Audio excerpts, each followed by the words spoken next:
Ayan yung mga yero. Ayan ang yero, guys. Ayan, tapos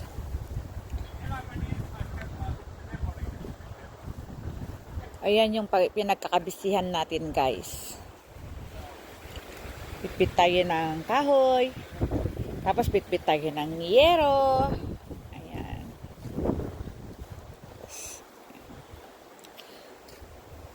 Pagawa tayo ng bubong. Ayan, guys.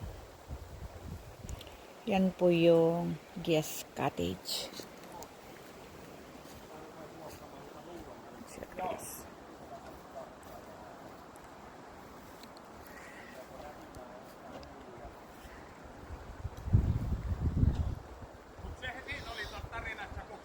Yan, marami tayong kalat ngayon, guys, kasi marami tayong papagawa. Siya.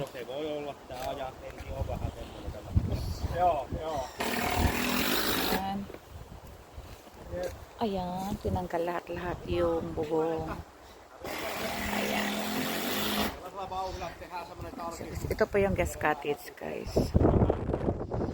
Kaya ang itsura niya ngayon.